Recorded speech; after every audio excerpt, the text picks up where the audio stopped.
Hi home searchers! Let me welcome you to this brand new modern 7-bedroom house here in a very exclusive subdivision in Sucat, Parañaque. My name is Eva and I am your real estate broker friend. Now let's start the house tour!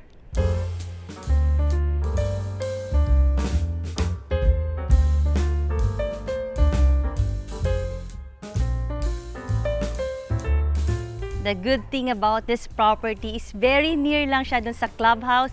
Ayun o, few steps lang, nandun ka na sa basketball court, sa tennis court, meron silang playground, meron silang swimming pool, may pavilion na pwedeng pagganapan ng mga events. At pasukin na kaagad natin ang iyong future house. One of the great feature ng iyong house ay meron siyang 4-car garage.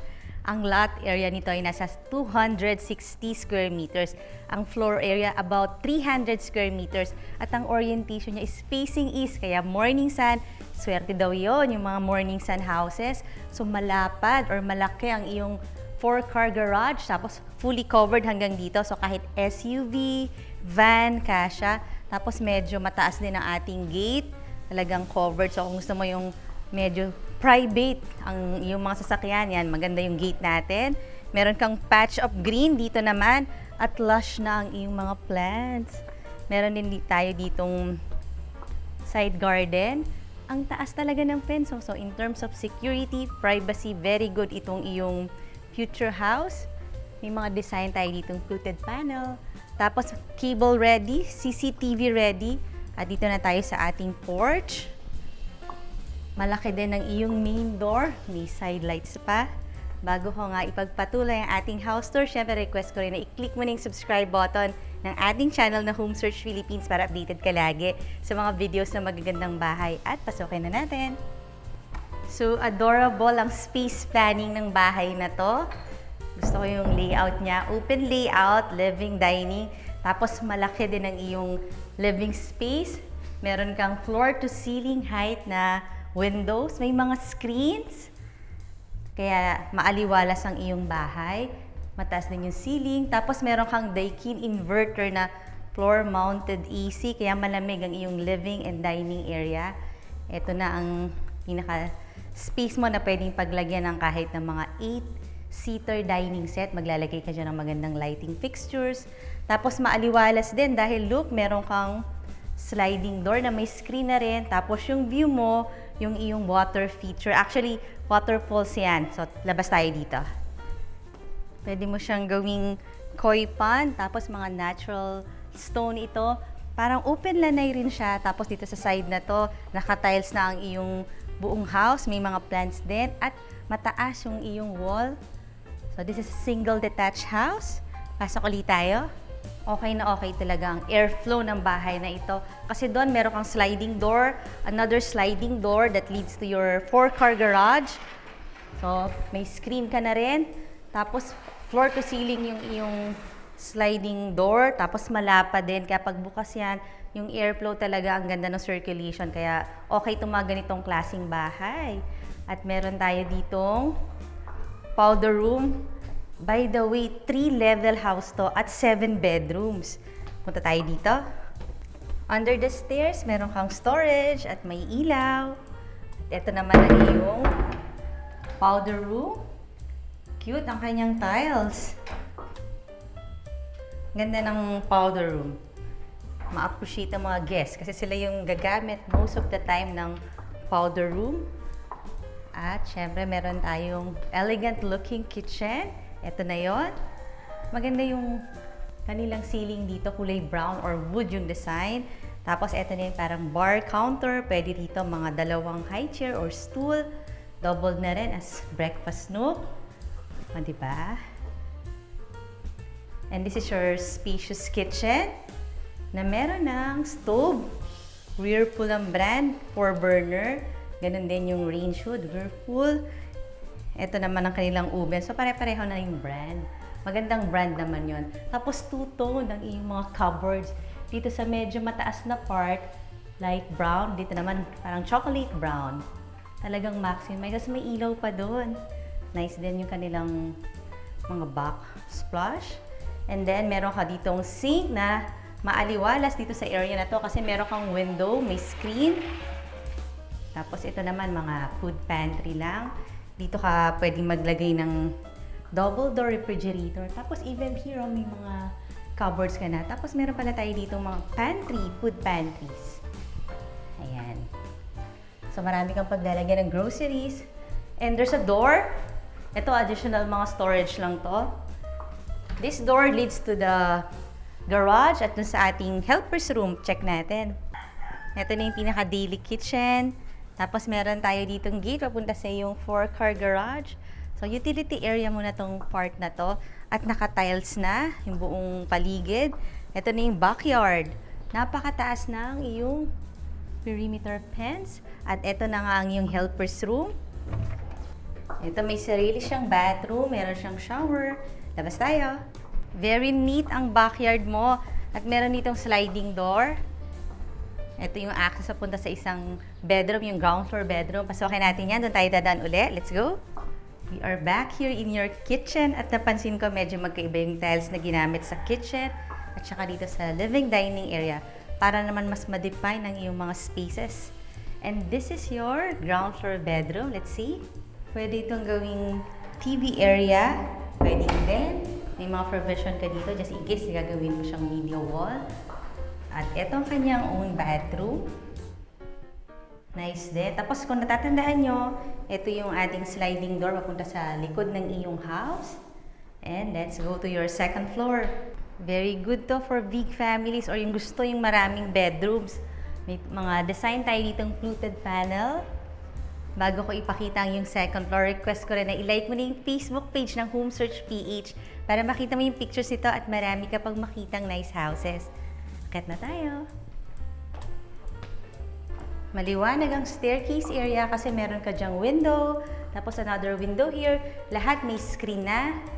Fluted panel yung ating wall dito. Kapareho nung sa ating staircase para naman meron tayong nauulit na design. Repetition ang tawag dyan. At itong buong area na to, ito na yung parang pinaka living space dito sa second floor na pwede kang maglagay ng TV kasi naka-ready na yung ating mga cables dyan.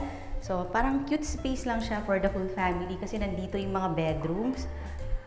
You have your space here and this is your first bedroom dito sa ating second floor. Pagpasok, meron na kagad parang walk-in closet, floor to ceiling height. May table dito, serve as your study area. Tapos marami kang mga cabinets. Andito ang iyong bathroom. Medyo mahaba. Kompleto naman. May double shower.